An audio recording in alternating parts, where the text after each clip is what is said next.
Listen to your favorite shows live and on demand 24/7. Download the 77 WABC mobile app now. A common sense recap of the day's biggest stories. It's John Catsimatidis and Rita Cosby. Katz and Cosby on 77 WABC. What the heck is going on in the markets? At one point, it was down 900 points. Well, joining us now is the nation's leading economist. He has the top show on Saturdays on WABC Radio, 10 a.m. to 1 p.m. It's also in the stratosphere and the Milky Way and everywhere else. The great Larry Kudlow. Larry, it's Rita, also Judge Weinberg and Vito Fossella. Larry, what happened today? Why such a wild swing? Well, the last 2 days, the markets got a smackdown and lost, the Dow lost well over 1,000 points. But I think the big story, is we are in the front end of a recession. And the employment report today was very, very bad. Just as yesterday, the Institute for Supply Managers manufacturing report, which is a very important section of the economy, and they're well regarded, that crashed. Consumer confidence is way down. Housing has been in a deep recession for quite some time. So it's really not about interest rates. It's more about the economy, and the outlook for profits is not good in a recession. I'm not going to say we're in a recession at the moment, but I think we're on the front end of a recession, although my suspicion is a lot of middle and lower income working folks are in a recession. So that is the best. That's the best I can do. Now, hold on a second. Wait for this. You got to wait for this.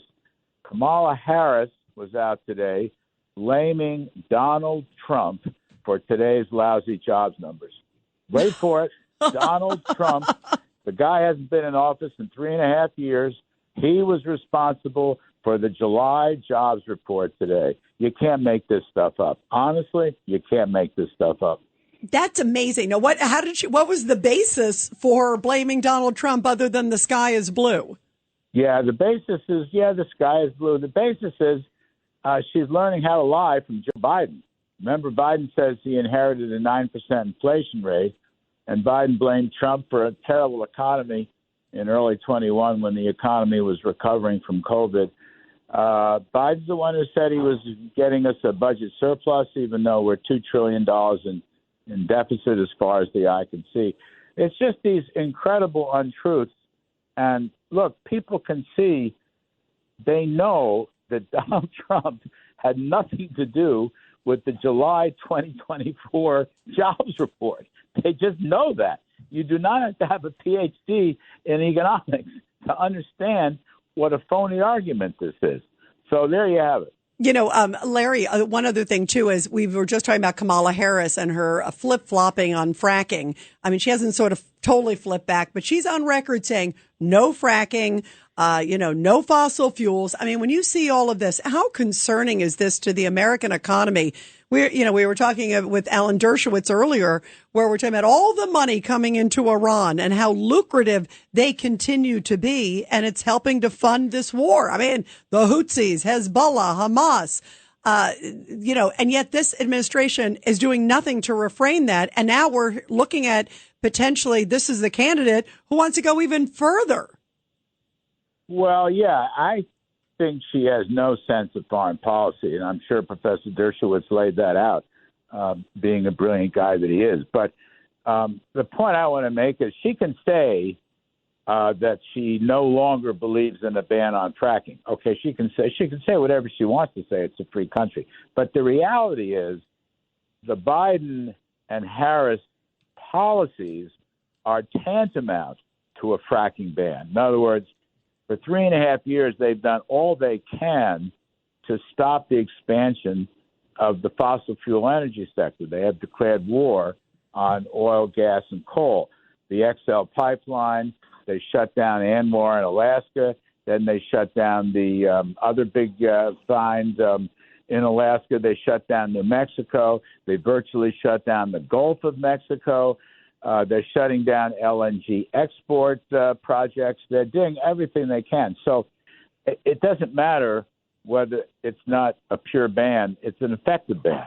And they will continue that, which will keep oil prices high, gasoline prices high, and electricity prices high, which are obviously crucial, essential consumer goods. And this is the kitchen table soft underbelly of, I'm now calling it, let's see, it's Bidenomics, but it's now Kamala Holics? Yeah, I think it's Kamalanomics. Kamalanomics. Very good. And then I would, my last line is it's mostly bad economics. That's what it is. They will continue.